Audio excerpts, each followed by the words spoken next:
بسم الله الرحمن الرحيم. اليوم نقدم لكم بعض النقليات. قال أحد: موت الحياة الفقر، يعني الفقير والفقر موت للحياة، الحياة تموت به.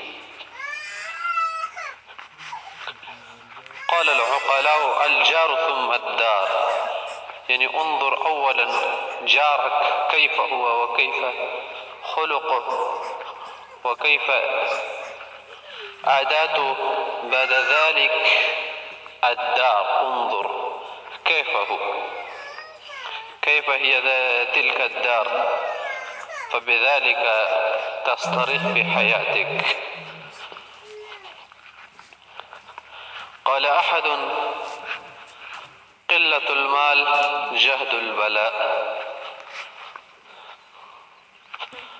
قال أحد: لا مشورة لمن لا دقيق له.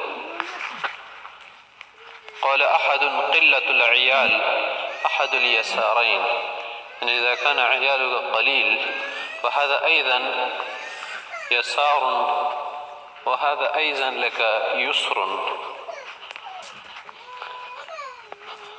قال أحد العقلاء: حفظ المال أشد من جمعه، يعني جمع المال سهل ولكن حفظه بعد فهذا صعب وشديد. قال أحد: العيال سوس المال، يعني العيال كدودة، الدودة وسوس الثمار تأكل الثمار، فكذلك العيال كسوس فيأكل المال.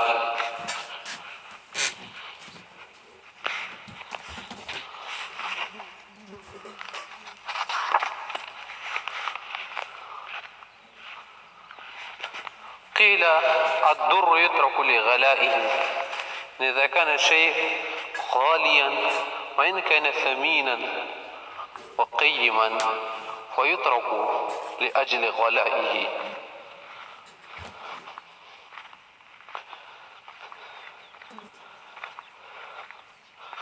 قال العقلاء: من لم يكن ذئبا أكلته الذئاب، معناه إذا واجهت الذئاب فكن لهم ذئبا كي لا تأكلك، وإذا واجهت الأسد فكن له أسدا، وإذا واجهت كريما فكن له كريما، يعني أسكن في هذه الدنيا كي تأمن وتحفظ.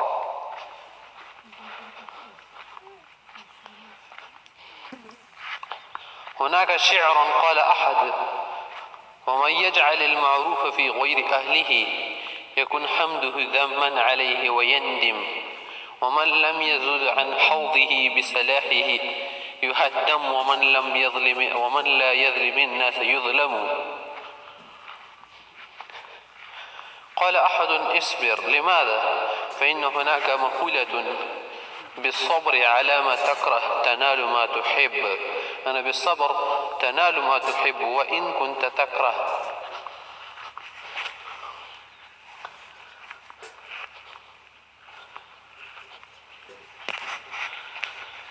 قال أحد: كل عزيز تحت القدرة فهو ذليل، يعني كل عزيز تحت القدرة مرذول يصير ذليلا.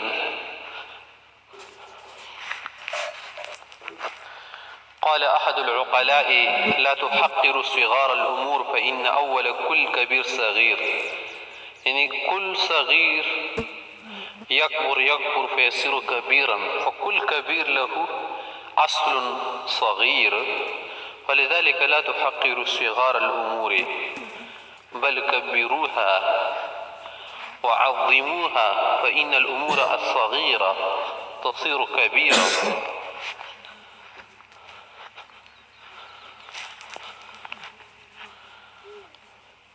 قال أحد: بالشكر تدوم النعم كلها، إن أشكر الله، فبالشكر تدوم لك النعمة لا تسلب منك. قال أحد العلماء: العلم أقفال والأسئلة مفاتيحها. يعني العلم كقفل، والقفل بأيش يفتح؟ بالمفتاح. فالأسئلة، السؤال هو مفتاح للعلم. إذا تريد أن تفتح عليك أبواب العلم فاسأل الأسئلة العلمية المبنية على العلم. لماذا؟ فإن هناك حديث أيضا ورد: شفاء العي السؤال. وكذلك قيل السؤال نصف العلم.